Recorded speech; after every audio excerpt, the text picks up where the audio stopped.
Selamat malam, perkenalkan nama saya Celia Shanipar dengan NIM 21509090011111166 dan nomor presidensi 15. Pada kesempatan kali ini, saya ingin mempresentasikan mengenai tugas 1 praktikum analisis multivariat 1. Data yang digunakan pada saat ini adalah data yang dengan tujuan penelitiannya adalah untuk mengetahui apakah terdapat perbedaan pengaruh yang nyata antara tiga perlakuan, yakni perlakuan NaC1, perlakuan klor plus NaC 0,25, dan perlakuan klor plus NaC 0,5 terhadap jumlah MDA pada hari ketiga, kelima, dan ketujuh secara bersama-sama.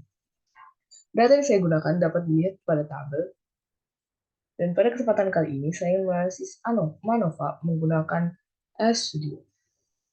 Pertama-tama adalah input data yang menggunakan library.excel karena saya menggunakan data dari Excel. Kemudian menginputkan data yang sudah saya simpan sebelumnya, yang tersimpan pada D. Semester 5 Analisis Multivariat Praktikum tugas 1 dengan sheet data. View Data Prak berguna untuk melihat tampilan data yang akan saya gunakan pada analisis kali ini, yakni ada perlakuan, hari ketiga, hari kelima, dan hari ketujuh.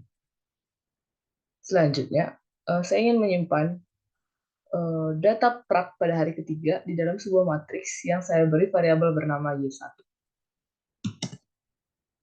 Selanjutnya, untuk menyimpan data hari kelima dalam bentuk matriks, saya masukkan ke dalam variabel Y2. Dan untuk hari ketujuh, saya simpan dalam variabel Y3. Begitu juga dengan perlakuan, saya simpan dalam bentuk matriks pada variabel perlakuan.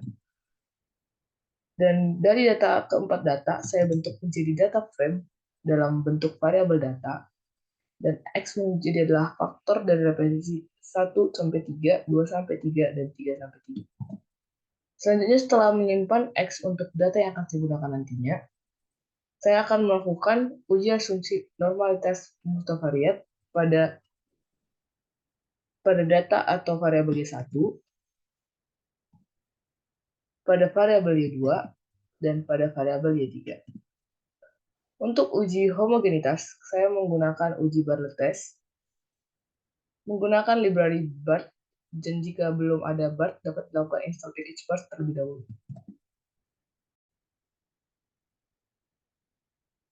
Untuk uji MANOVA, saya menggunakan uji Hotelling Knowledge untuk menganalisis MANOVA yang akan saya gunakan.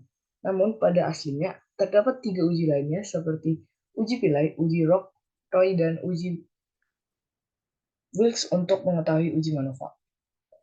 Dan untuk summary output adalah untuk mengetahui hasil simultan dari uji MANOVA yang akan saya lakukan. Untuk hasil dan pembahasan melalui uji yang saya lakukan sebelumnya pada RStudio, yang pertama adalah interpretasi asumsi normalitas dan hipotesis H0, data berdistribusi normal multivariat, dan H1, data tidak berdistribusi normal multivariat. Untuk Y1, perlakuan dengan MD pada hari ketiga dapat dilihat nilai p-value yang dihasilkan adalah 0,00002383 yang artinya lebih kecil dari alfa 0,05, maka H0 ditolak. Kesimpulan yang dapat diambil adalah dengan taraf nyata 5% sudah cukup bukti bahwa data perlakuan dengan MDA hari ketiga tidak berdistribusi normal multivariat.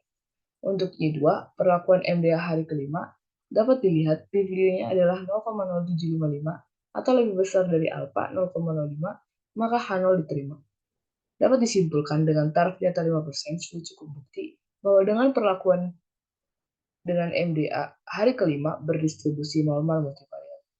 Untuk Y3, perlakuan dengan MDA hari ketujuh dapat dilihat p-value 0,0267 lebih kecil dari alfa 0,05, maka H0 ditolak, maka dapat disimpulkan dengan taraf nyata 5% sudah cukup bukti bahwa data perlakuan dengan MDA hari ketujuh tidak berdistribusi normal multivariat.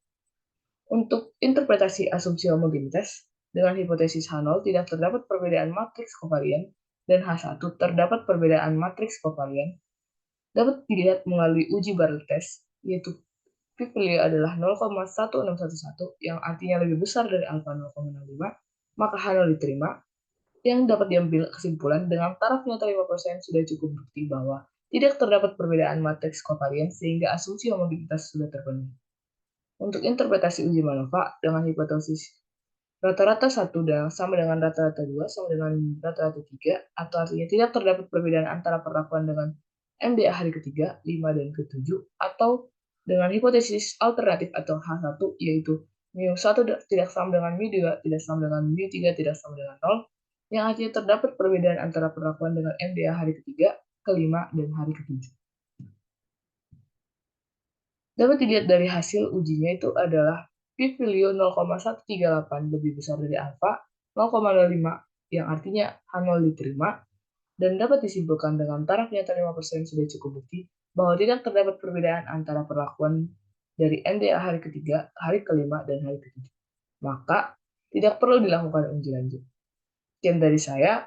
Apabila ada kesalahan kata, saya mohon maaf. Terima kasih.